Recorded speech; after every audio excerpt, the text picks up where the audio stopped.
हर हर महादेव। सुख समृद्धि विज्ञान चैनल के सुधी दर्शक जनों का मैं सुशील कुमार शर्मा हार्दिक अभिनंदन करता हूं। सावन का माहौल है। श्रावण मास में भगवान शिव का पूजन अर्चन किया जाता है और इस माहौल में यदि आप शिवमय नहीं हुए, शिव भक्त नहीं बने तो क्या है। यह जानते हुए भी कि भगवान शिव इस पूरी सृष्टि के आदि देव हैं, आदि रचयिता हैं और सनातन धर्म का सार हैं।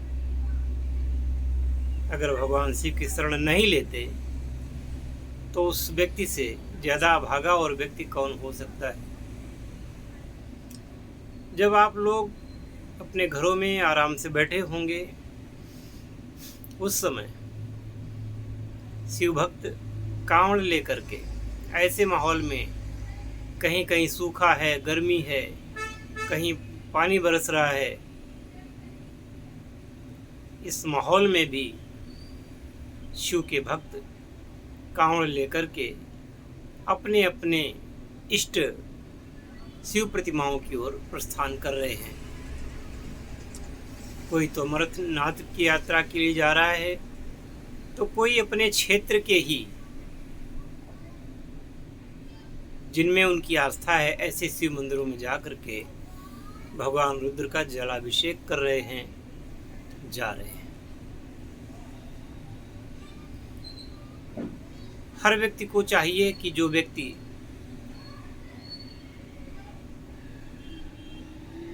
सनातन धर्मी है वो एक बार अमरनाथ की यात्रा अवश्य करे, उस हिम शिवलिंग के दर्शन अवश्य करे। जब वहां आप जाएंगे तो आपको हिमालय के भी दर्शन हो जाएंगे, जो कि बहुत सारे असंख्य ऋषियों, मुनियों, योगियों की कर्मस्थली है, जहाँ पर गुफाओं में, कंदराओं में बैठे हुए दृश्य और अदृश्य साधु संत जगत के कल्याण के लिए, आत्म कल्याण के लिए आत्मोत्सर्ग जैसा तप कर रहे हैं।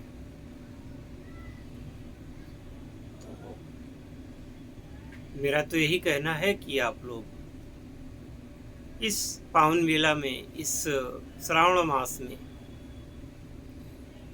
निश्चित रूप से भगवान शिव का अर्चन करें, पूजन करें, रुद्राभिषेक करें।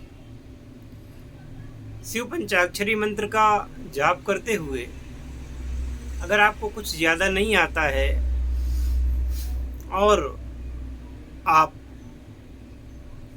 किसी योग्य ब्राह्मण को भी घर में नहीं बुला सकते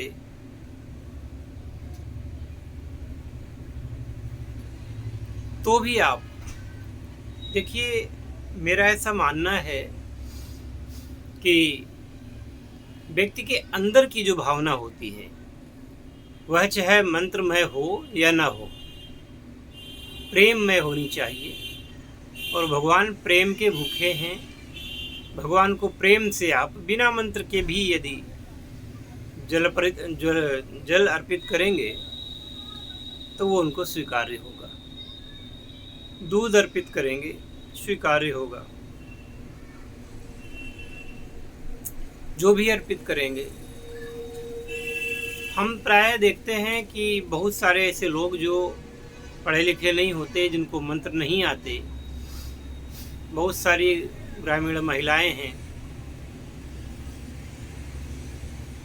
जिनको मंत्रों से कभी सामना ही नहीं हुआ, वो बड़े प्रेम से भगवान का पूजन अर्चन करती हैं और बस घी गुड़ लगा दिया देव प्रतिमाओं पर, दूध चढ़ा दिया या जल चढ़ा दिया, फूल चढ़ा दिया और बस एक ही वाक्य उनके मुख से निकलता है, वह देवताओं की मूर्तियों पर भी, भले ही वो देव प्रतिमाएं, देवियों की प्रतिमाएं ना हों, पुरुष देव की प्रतिमाएं हों, तो भी वो ऐसे कहती हैं कि परमेश्वरी आप प्रसन्न हों और हम सब पर दया करें, हमारे बाल बच्चों की रक्षा करें। बस इतना ही कह देती हैं वो महिलाएं, यानी कि जिनको परमेश्वर भी नहीं कहती वो परमेश्वरी कह देती हैं और पूजा कर रही होती हैं देव प्रतिमाओं की। जैसे शिवलिंग है या भगवान शिव की प्रतिमा है या भगवान कृष्ण की फोटो है, प्रतिमा है, ये देखा है और उनको कुछ नहीं आता, और उनकी भी पूजा भगवान स्वीकार करते हैं क्योंकि उनके अंदर प्रेम होता है, उनके अंदर एक उत्कट लालसा होती है। उनको बड़े बड़े श्लोकों और बड़े बड़े मंत्रों की आवश्यकता नहीं है, बस हृदय का भाव हुआ, उन्होंने कुछ अर्पित किया और हाथ जोड़ लिए और पैर छू लिए और कुछ अर्पित कर दिया और जो टूटी फूटी उनकी भाषा है, उस टूटी फूटी भाषा में उन्होंने भगवान से निवेदन कर दिया, बस हो गई पूजा उनकी। तो अगर आप ज़्यादा नहीं कर सकते तो इतना तो कर ही सकते हैं, और शास्त्रों के हिसाब से करें तो बहुत ही अच्छी बात है। लेकिन प्रायः ये देखा जाता है कि पंडित बनने के चक्कर में, शास्त्रज्ञ बनने के चक्कर में लोगों के अंदर वो उत्कट भावना उत्पन्न नहीं हो पाती जो कि भोले भाले ग्रामीण लोगों में होती है।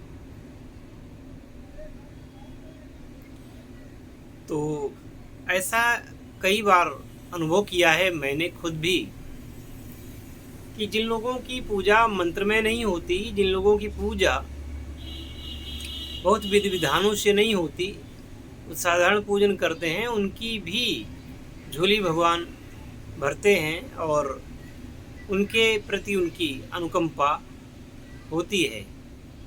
उनके प्रश्नों के उत्तर उनको जल्दी मिलते हैं, उनके हृदय की जो अभिलाषाएं होती हैं वो जल्दी पूर्ण होती हैं, क्योंकि उनके अंदर ज्ञान का दर्प नहीं होता, और दूसरे ये कि ज्ञान से उत्पन्न अहंकार के फलस्वरूप उत्पन्न अज्ञान उनके अंदर बिल्कुल नहीं होता। तर्क तो नहीं होता उनके अंदर, पढ़ा लिखे आदमी के अंदर तर्क होता है। हाँ, ये बात ज़रूर कहूँगा कि तर्क केवल उनको हमारे शास्त्रों में नज़र आते हैं। वो भगवान शिव ऐसे थे, ब्रह्मा जी ऐसे थे, विष्णु जी ऐसे थे, कृष्ण ऐसे थे और राम ऐसे थे, हनुमान जी ऐसे थे, इस प्रकार की उल जलूल बातें जिनको मूर्खता के अतिरिक्त तो कुछ नहीं कहा जा सकता, वो उनको दिखाई दे जाती हैं। और जिनकी सह पर वो काम कर रहे होते हैं, उनके लिए अगर वो दो शब्द कह लें तो उनकी गर्दन तक तलवार आ जाती है, चाकू आ जाती है। वहाँ तो उनकी हिम्मत पड़ती नहीं है, बस वो सारी भड़ास निकालते हैं सनातन धर्म के देवी देवताओं पर। और सनातन धर्म के देवी देवता भी इतने क्षमाशील हैं कि इन दुष्ट प्राणियों को भी क्षमा करते रहते हैं। और इसको उन्होंने ये समझ रखा है कि सनातन धर्म के देवी देवता में कोई शक्ति ही नहीं है, ऐसा प्रचार करते हैं। खैर, उनकी तो वो जाने। बाकी धर्म प्राण लोगों से मेरा यही निवेदन है कि जैसे आप कर सकें वैसे करें।